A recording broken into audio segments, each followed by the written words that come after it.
Bismillahirrahmanirrahim. Assalamualaikum warahmatullahi wabarakatuh. Waalaikumsalam warahmatullahi Assalamualaikum warahmatullahi wabarakatuh. wabarakatuh. Alhamdulillah, alhamdulillahi rabbil alamin. Allahumma shalli ala sayyidina Muhammad wa ala ali sayyidina Muhammad. Terima kasih kepada panitia competition festival disruption di Mapecom yang telah menyelenggarakan kegiatan ini sehingga kami bisa berpartisipasi dalam kegiatan ini. Next.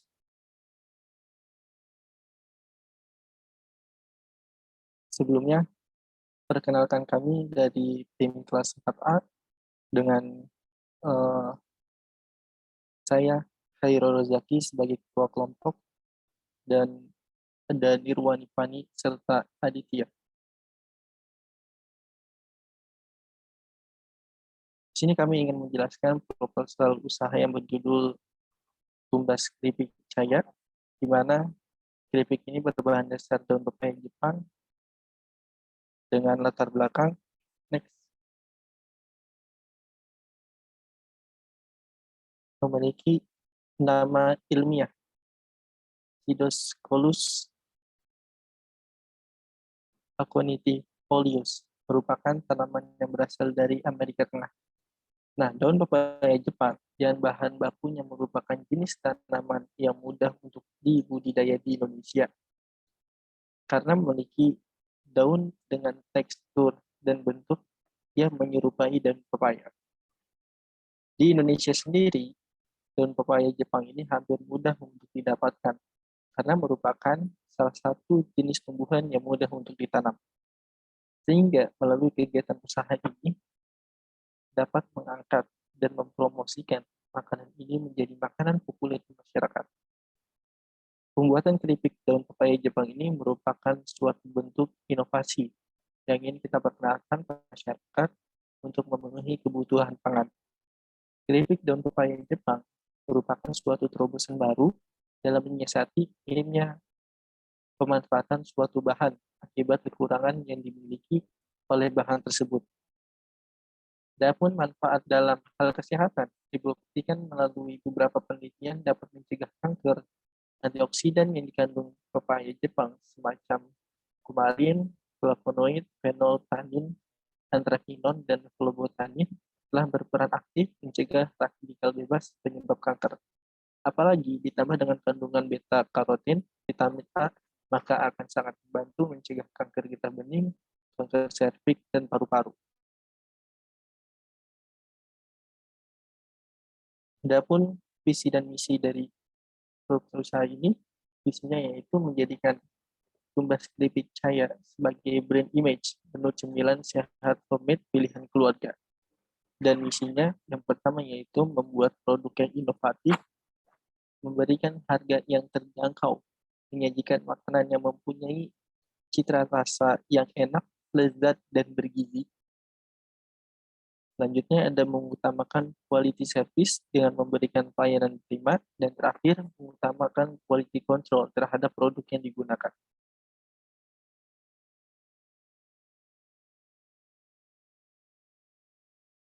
Adapun marketing mix yang pertama, produk Tumbas Keripik Caya ini memiliki bahan dasar yaitu daun pepaya Jepang. Yang bertempat penjualnya ada di DKI Jakarta dengan harga 25.000 berukuran 250 gram. Physical evidence kemasan Ziploc, targetnya yaitu ramah, responsif, mengutamakan kepuasan dan pendekatan personal. Proses pembayarannya bisa melalui OVO, transfer pembayaran melalui WA, COD, cash, dan GoSend. Promotion pertama, stiker disertai nomor kontak. Kedua, ada pesanan melalui WhatsApp.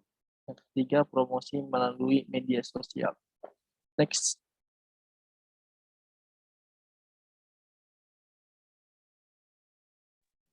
Ya, untuk tujuannya sendiri yang pertama ada membuat daun pepaya Jepang yang kaya gizi sehingga menjadi camilan yang sehat kelak akan disukai kalangan masyarakat. Yang kedua, menciptakan dan mengembangkan peluang wirausaha inovatif yang memiliki prospek dan bersaing dalam pasar nasional. Yang ketiga, memanfaatkan sumber daya alam yang kurang produktif, yakni daun pepaya Jepang yang hanya dijadikan sebagai sayur saja.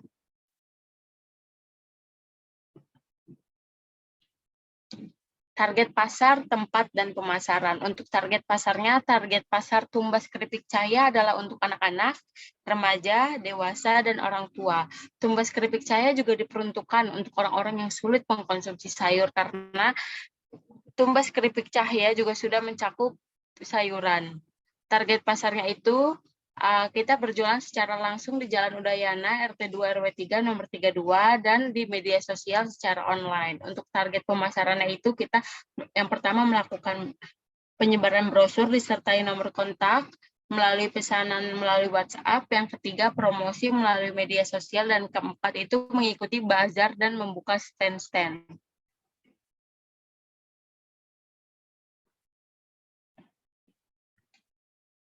Untuk kekuatannya itu, pertama, tidak terdapat bahan pengawet, higienis, homemade, lezat, bergizi, dan kemasannya juga praktis. Untuk kelemahannya itu karena kita tidak menggunakan bahan pengawet, maka kelemahan kita itu produk tidak tahan lama. Untuk peluangnya itu kita ada pelanggan potensial, perbedaan bahan dasar karena kita menggunakan keripik dari daun pepaya Jepang, dan kebiasaan menyemil snack baru oleh rakyat Indonesia. Untuk ancamannya itu produk mudah ditiru. Untuk alat-alatnya itu ada kompor, pisau, sendok, garpu, dandang, mangkok, sodet, wadah besar, saringan, pecapit, dan penggorengan.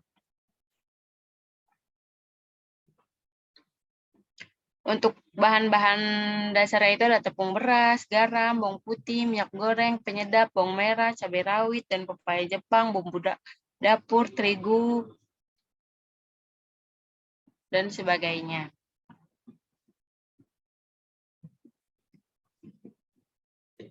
Untuk harga bahan bakunya itu dalam sehari itu kita membuat 12 pieces, ya, di mana kita mengeluarkan dana itu 165.000 per hari, dan dalam 1 bulan itu kita membuat 250 pieces dengan biaya 3.310.000.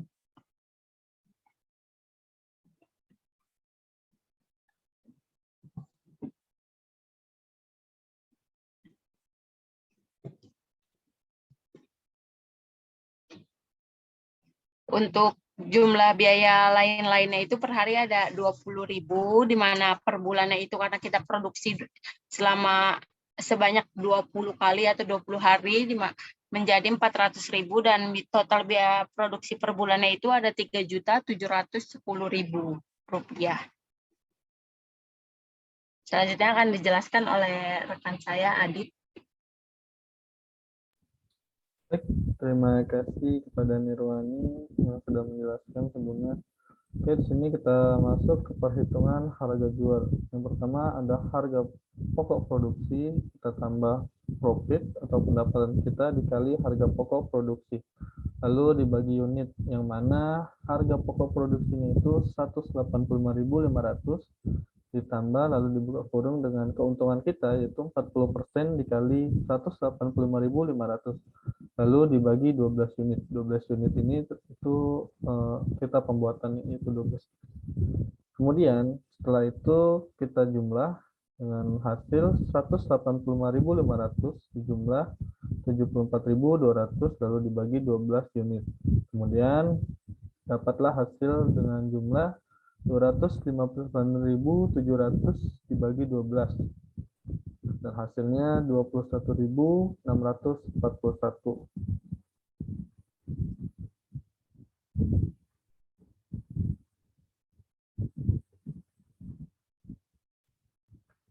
Oke, lalu di sini kita masuk ke perhitungan laba rugi, yang mana pendapatan per bulan itu 25.000 kali 12 unit, lalu menghasilkan 300.000. Lalu ada biaya bahan baku dengan jumlah 165.500. Kemudian jumlah pendapatan kita kurang dengan biaya bahan baku sehingga menghasilkan laba kotor berjumlah 134.500. Jadi total biaya produksi kemudian 20.000, kemudian kita kurang dengan laba kotor dikurang dengan total biaya produksi sehingga menghasilkan laba bersih 132.500. Oke, kita masuk ke perhitungan BEP atau Break Even Point, yang mana rumusnya total biaya produksi dibagi harga jual, yang mana total biaya produksi untuk pembuatan keripik daun pepaya Jepang 185.500, kemudian harga jualnya 25.000, maka kita akan mendapatkan 8 porsi. Oke, di sini kita mempunyai bentuk atau contoh kemasan produk. Yang pertama ada warna kuning, lalu yang kedua ada warna hijau. Oke, harapan kami terhadap produk tumbas keripik cahya bisa lebih dikenal di masyarakat dan disukai oleh masyarakat dan menjadi trend center produk sarapan sehat Indonesia, serta bisa membuat haki dan mendaftarkan BPOM dan halal di MUI. Dan terima kasih. Apabila ada salah kata, kurang lebihnya mohon maaf. Wabillahi taufiq wal hidayah. Wassalamualaikum warahmatullahi wabarakatuh. Waalaikumsalam warahmatullahi wabarakatuh.